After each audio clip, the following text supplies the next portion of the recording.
Santa Lúcia. Lúcia vem de lux, luz. A luz é bonita de se ver, porque, segundo Ambrósio, ela está por natureza destinada a ser graciosa para a visão. Difunde-se sem se sujar, por mais sujos que sejam os lugares em que se projeta. Seus raios seguem linha reta, sem a menor curva, e sem demora ela atravessa imensas extensões. Daí ser apropriado o nome Lúcia para aquela virgem bem-aventurada que resplandece com o brilho da virgindade sem a mais ínfima mácula, que difunde calor sem nenhuma mescla de amor impuro, que vai direto a Deus sem o menor desvio, que sem hesitação e sem negligência segue em toda sua extensão o caminho do serviço divino. Lúcia também pode vir de lutis via, caminho da luz.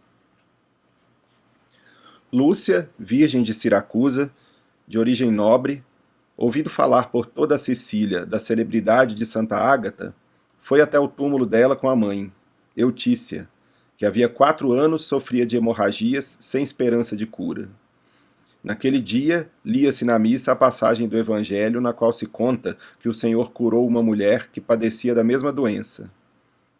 Lúcia disse então à mãe: "Se tu acreditas no que foi lido, deves acreditar que Ágata está na presença daquele por quem sofreu.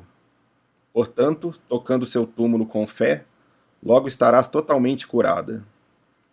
Quando toda a assistência partiu, mãe e filha ficaram orando perto do túmulo.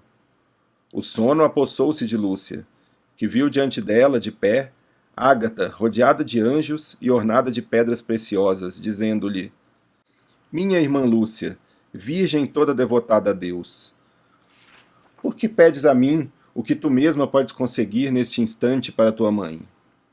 Sabe que ela acaba de ser curada pela fé." Lúcia despertou e falou: "Mãe, tu estás curada. Em nome daquela por quem acabas de obter a cura, peço que não me procures um esposo, e que meu dote seja distribuído aos pobres." Respondeu a mãe: "Depois que eu fechar os olhos, tu podes dispor de teus bens como quiseres." Lúcia replicou: "Se me dás alguma coisa ao morrer, é porque não podes levá-la contigo. Dá-me enquanto estás viva e serás recompensada." Voltando para casa, passaram todo o dia a vender uma parte dos bens, distribuindo dinheiro aos pobres. A notícia da partilha do patrimônio chegou aos ouvidos do noivo, e ele perguntou a razão daquilo à mãe de Lúcia. Esta respondeu que sua filha havia encontrado um investimento mais rentável e mais seguro, daí estar vendendo seus bens. O insensato, crendo tratar-se de um comércio plenamente humano, passou a colaborar na venda daqueles bens, buscando os melhores negócios. Quando soube que tudo que fora vendido tinha se dado aos pobres, o noivo levou-a à justiça diante do cônsul Pascásio, acusando-a de ser cristã e de violar as leis imperiais. Pascásio convidou-a a sacrificar aos ídolos, mas ela respondeu: "O sacrifício que agrada a Deus é visitar os pobres e prover as suas necessidades. Mas como não tenho mais nada a dar, ofereço a ele a mim mesma." Pascásio retorquiu: "Poderias dizer essas coisas a um cristão insensato como tu, mas a mim, que executo os decretos dos príncipes, é inútil argumentar assim." Lúcia rebateu: "Tu executas as leis de teus príncipes, eu executo a lei de meu Deus. Tu temes os príncipes, eu temo a Deus. Tu não gostarias de ofendê-los, eu evito ofender a Deus. Tu desejas agradar-lhes, eu anseio ardentemente agradar a Cristo. Faz então o que julgares útil para ti, e eu farei o que sei que me será benéfico." Pascásio: "Dilapidaste teu patrimônio com uns depravados, e agora falas como uma meretriz."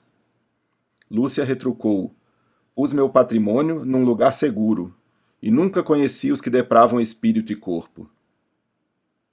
Pascásio perguntou-lhe: "Quem são esses corruptores?" Lúcia respondeu: "Os que corrompem o espírito sois vós, que aconselhais as almas a abandonar o Criador. Os que corrompem o corpo são os que preferem os gozos corporais às delícias eternas." Pascásio: "Vais parar de falar quando começares a ser fustigada."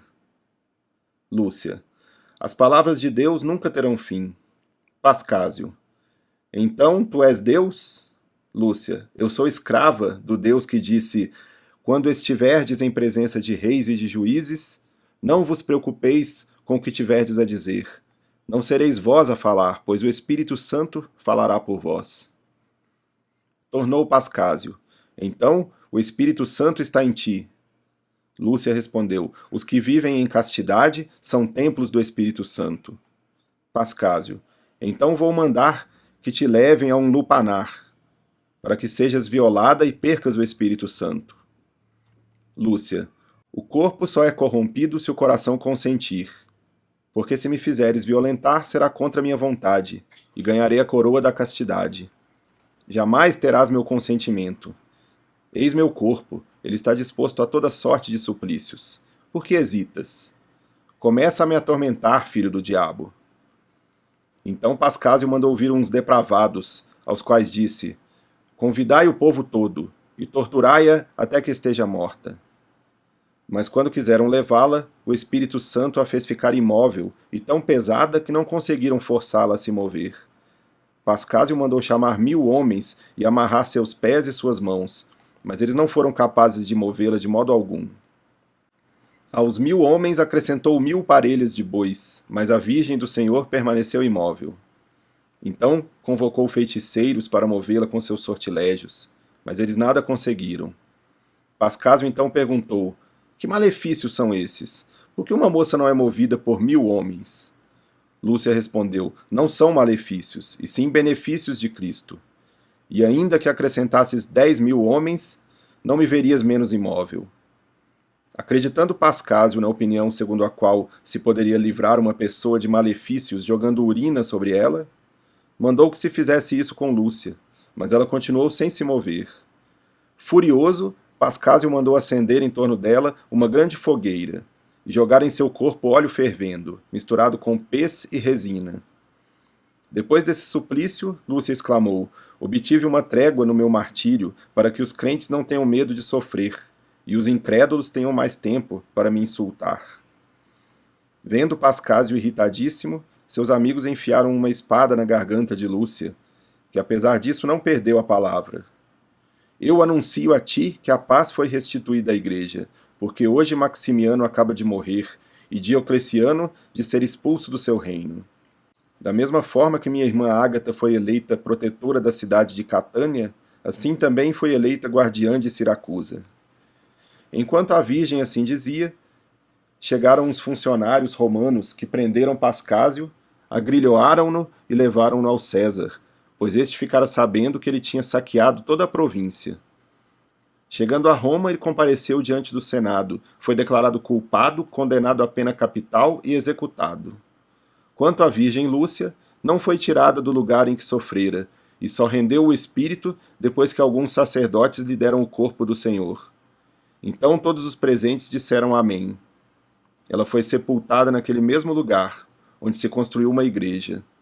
Seu martírio ocorreu no tempo de Constantino e de Maxêncio, por volta do ano 310 do Senhor.